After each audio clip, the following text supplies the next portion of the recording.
असं म्हणायला हरकत नाही.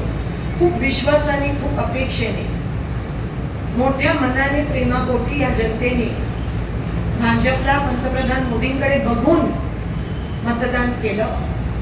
पहिले उमेदवार जे होते ते निष्क्रिय ठरल्याची पावती त्यांच्याच पक्षाने त्यांना दिली आणि म्हणून ते उमेदवार बदलावे लागले. सत्ता असून सुद्धा, पंतप्रधान असून सुद्धा, निधी असून सुद्धा ही शोकांतिका आहे की सोलापूरसाठी ते काही करू शकले नाहीत आणि म्हणून 2019 मध्ये दुसरा उमेदवार द्यावा लागला. परत जनतेने मोठ्या मनाने, खरं तर 2014 मध्ये जे खोटं सांगितलेलं की 15 लाख देणार आहेत त्या आधारावर जनतेने मतदान केलं, पण 2019 पर्यंत 15 लाख जमा झाले नाही. अनेक त्यांनी दिलेली वचन त्याची पूर्तता करू शकले नाही, तरीही लोकांनी त्यांना दुसरा चान्स दिला आणि पुन्हा एकदा त्याच लोकांचा वापर मतं घेण्यासाठी खोटं सांगून 2019 मध्ये सुद्धा भारतीय जनता पक्षाने विश्वासघात केला, दुसरा उमेदवार निवडला आणि आज 2024 मध्ये त्या उमेदवाराने काही काम केलं नाही, त्याची पावती त्यांच्याच पक्षाने त्यांना दिली, अतिशय निष्क्रिय ठरले आणि तिसरा आणि उपडा द्यावा लागला. ही शोकांतिका आहे की सत्ता असून सुद्धा तुम्हाला उमेदवार बदलावे लागतात, कारण का त्यांनी काही काम केलं नाही. एकदा पण लोकसभा 6 तालुके मतदान करतात, एवढी मोठी लोकसभा काही छोटी गोष्ट नाहीये. लोकसभा उमेदवार निवडून आणणं, लोकसभेवर खासदार पाठवणं छोटी गोष्ट नाहीये. सत्ता तुमची असताना, सगळं तुम्ही असताना, तुमचं असताना तुम्ही सोलापूरसाठी कोट्यावधी निधी आणू शकला असता, पण तुम्ही काहीच केलं नाही. फक्त लोकांचा वापर केला, सत्तेत आला, सत्तेची मजा घेतली आणि तुमच्या ह्या मानसिकतेमुळे सोलापूरला 20 वर्ष मागे जावं लागलं.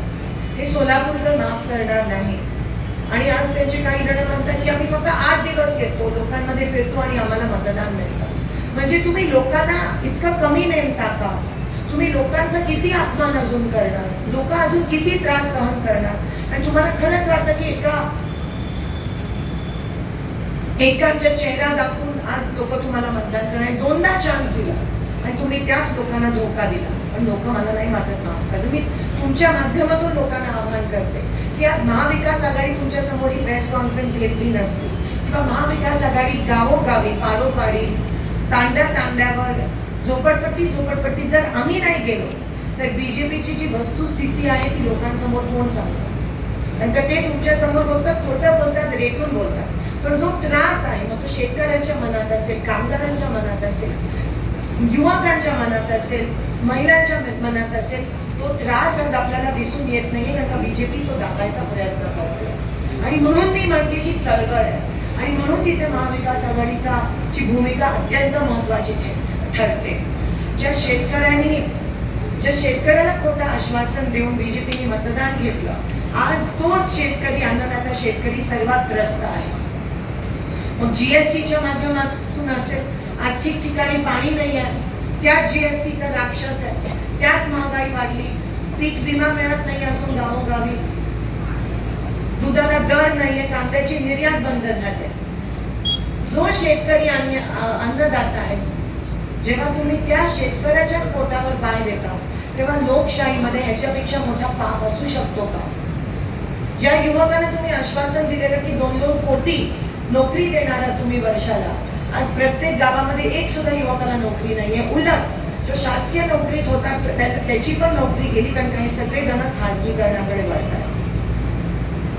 खासगीकरण करून त्यांचं आरक्षण संपवण्याचा कट कारस्थान आज आपल्याला दिसतं. आरक्षणाच्या माध्यमातून फक्त गाजर दाखवले जातात, आमचे माईक बंद केले जातात, SIT इन्क्वायरी लागली जाते. ह्याचा आम्ही निषेध या ठिकाणी करत आहोत. सोलापुराची विमान सेवा, परवाच काळाजी साहेबांनी देखील, ते कधी असे शब्द वापरत नाहीत पण त्यांच्याकडून असे शब्द वापरण्यात आले, चिमणी पाडायचं नाटक केलं. एवढी असंख्य कुटुंब जे साखर कारखान्यावर अवलंबून होती त्यांना उद्ध्वस्त केलं. मी चॅलेंज दिलेलं 6 महिने ते चिमणी पाडणार, विमान सेवा सुरू करू शकणार नाही. आज 7 महिने झाले चिमणी पाडून विमान सेवा सुरू होण्याचे काहीही निशाण त्या ठिकाणी आपल्याला दिसून येत नाहीये. एक फक्त फोन कॉल लागतो विमान सेवा सुरू करण्यासाठी आणि तीच विमानसेवा जेव्हा काँग्रेस सत्तेत होती, जेव्हा शिंदे साहेब खासदार होते, तेव्हा विमानसेवा सोलापुरात सुरू होती. तेव्हाच NTPC आणलेला, तेव्हाच उजनीची पाईपलाईन आणलेली, तेव्हाच दुहेरी पाईपलाईनचं काम झालं. 10 वर्ष यांनी काय केलं. आणि तुम्ही तसं गणित, आम्ही ते पूर्ण गणित तुमच्या समोर ठेवत पण नाही, पण तसं भाजपचे खासदार सोलापुरात 25 वर्ष होते आणि काँग्रेसचे 10. तरीही जेवढी कामं झाली तेवढी काँग्रेसची 15, की काँग्रेसच्या 15 वर्षात झाली. भाजपच्या 25 वर्षात एकही काम सोलापूर शहरासाठी, सोलापूर जिल्ह्यासाठी झालं नाही.